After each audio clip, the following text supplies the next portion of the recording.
வணக்கம் நண்பர்களே. ராதா கணவர் இறந்த பிறகு தனது 5 குழந்தைகளையே உலகமாக நினைத்து வாழ்ந்த பெண். அவளுக்கு 3 மகன்கள் இருந்தனர். மூத்த மகன் சுரேஷ், இரண்டாவது மகன் மகேஷ், இளைய மகன் ரமேஷ். இவர்களுக்கு 2 மகள்கள் இருந்தனர். மூத்த மகள் லட்சுமி, இளைய மகள் மீனா. 5 குழந்தைகளையும் ஒரே மாதிரி வளர்த்தாள். ஆண் பெண் என்ற வேறுபாடு அவள் மனதில் இருந்ததில்லை. என் பிள்ளைகள் எல்லோரும் என் 2 கண்கள் போல என்று சொல்லிக்கொண்டே வாழ்ந்தாள். வறுமை இருந்தது, ஆனால் பாசத்தில் வறுமை இல்லை. காலை உணவு இல்லாத நாளிலும் குழந்தைகளுக்கு சாப்பாடு போட்டுவிட்டு தண்ணீர் குடித்துவிட்டு வேலைக்கு சென்ற நாட்கள் ஏராளமாக இருந்தது. மழையில் நனைந்தாள், வெயிலில் கருகினாள். ஆனால் குழந்தைகள் மட்டும் படித்து முன்னேற வேண்டும் என்ற எண்ணத்தில் ஓயாமல் உழைத்து கொண்டே இருந்தாள். காலம் சென்றது. சுரேஷுக்கு திருமணம் முடிந்தது. மகேஷுக்கும் திருமணம் முடிந்தது. ரமேஷுக்கும் திருமணம் முடிந்தது. லக்ஷ்மிக்கு நல்ல இடத்தில் திருமணம் முடிந்தது. மீனாவுக்கும் நல்ல இடத்தில் வாழ்க்கை அமைந்தது. அனைவரையும் நல்லபடியாக கரை சேர்த்து விட்டேன் என்ற நிம்மதி ராதாவின் முகத்தில் தெரிந்தது. வயது 70ஐ தாண்டியது. உடல் முன்போல் இல்லை. சர்க்கரை நோய், இரத்த அழுத்தம், மூட்டுவலி, அடிக்கடி காய்ச்சல், மூச்சு திணறல் இவையெல்லாம் அடிக்கடி இருந்தது. மருத்துவமனை அவளுக்கு புதிய இடமில்லை. அவள் இளைய மகன் ரமேஷ் வீட்டில்தான் இருந்தாள். ரமேஷ் வேலைக்கு போவான். அவனுடைய மனைவி வீட்டு வேலைகளில் இருப்பாள். ராதா உடல்நிலை சரியில்லை என்று சொன்னால் கொஞ்சம் ஓய்வெடுங்க அம்மா என்பதுதான் அவள் பதில். மகேஷுக்கு ஃபோன் பண்ணுவாங்க. இன்று வேலை ரொம்ப அதிகமாக இருக்கிறது அப்படின்னு சொல்லிட்டு ஃபோனை வச்சிருவான். சுரேஷும் நாளைக்கு பார்த்துக்கலாம் என்று தள்ளி போடுவான். ஆனால் லக்ஷ்மிக்கு செய்தி தெரிந்தால் அவள் உடனே ஓடி வருவாள். மீனாவும் வேலைகளை விட்டுட்டு வந்து விடுவாள். அம்மா எழுந்திரிங்க, ஹாஸ்பிட்டலுக்கு போகலாம் என்று கையை பிடித்து அழைத்து செல்வார்கள். மருந்து வாங்குவார்கள், உணவு செய்து கொடுப்பார்கள். இரவு முழுவதும் தூங்காமல் அருகில் இருப்பார்கள். ராதா, என் பொண்ணுங்க இருக்காங்க, எனக்கு எதுவும் ஆகாது என்று மனதிற்குள் சொல்லிக்கொள்வாள். ஒரு நாள் ராதாவுக்கு திடீரென்று மூச்சு விட முடியாமல் போனது. உடம்பு முழுவதும் சோர்ந்து போனது. ரமேஷ் ரொம்ப பயந்து போனான். சுரேஷுக்கு ஃபோன் பண்ணினான். அவன் உடனே வந்தான். ஹாஸ்பிட்டலில் சேர்த்தாங்க. மருத்துவர் சொன்னார், இன்னும் கொஞ்சம் தாமதமாக வந்திருந்தால் உயிருக்கு ஆபத்து ஏற்பட்டிருக்கும். சிகிச்சை ஆரம்பமானது. பல நாட்கள் மருத்துவமனையில் இருந்தார் ராதா. அந்த நாட்களில் லட்சுமியும் மீனாவும் மாறி மாறி அம்மாவுடன் இருந்தார்கள். மருந்து, சாப்பாடு, ஆறுதல், அன்பு எல்லாமே அவர்கள் பார்த்தார்கள். சுரேஷ் மருத்துவ செலவை முழுவதும் கட்டினான். ராதா குணமடைந்தார்.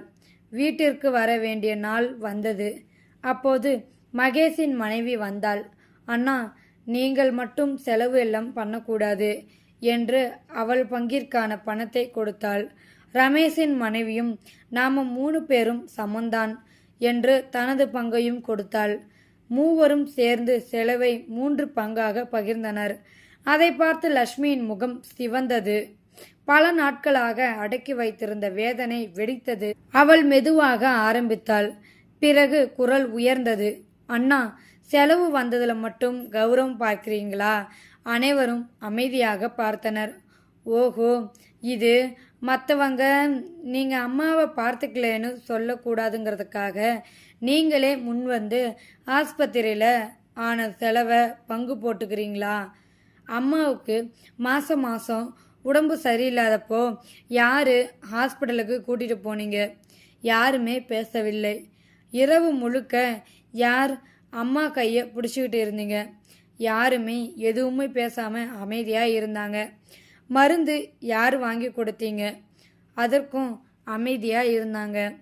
அம்மா சாப்பிட்டீங்களா என்று யார் தினமும் கேட்டீங்க? 3 மகன்களும் எதுவும் பேசாமல் தலை குனிந்தனர். லக்ஷ்மியின் கண்களில் கண்ணீர் வழிந்தது.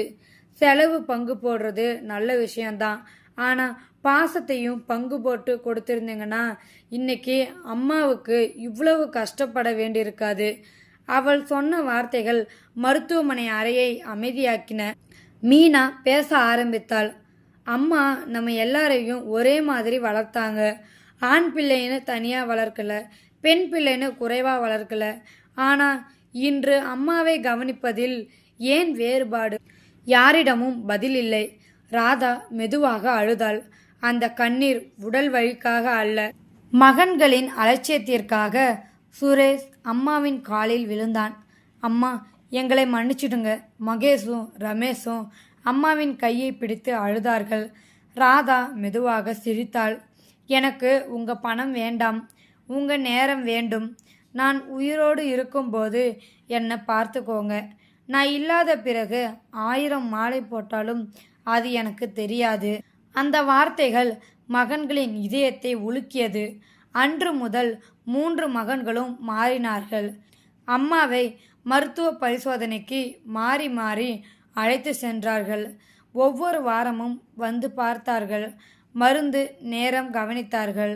மகன்களும் வழக்கம் போல அன்பை தொடர்ந்தார்கள். ராதாவின் முதுமை இனி தனிமையாக இல்லை, அன்பால் நிரம்பியது. தாயின் கருவறையில் ஆண் குழந்தையும் பெண் குழந்தையும் ஒரே அன்பில் உருவாகின்றனர். முதுமையில் அந்த அன்பை திருப்பி கொடுப்பது மகன்களின் கடமை மட்டுமல்ல, எல்லா பிள்ளைகளின் பொறுப்பும் ஆகும்.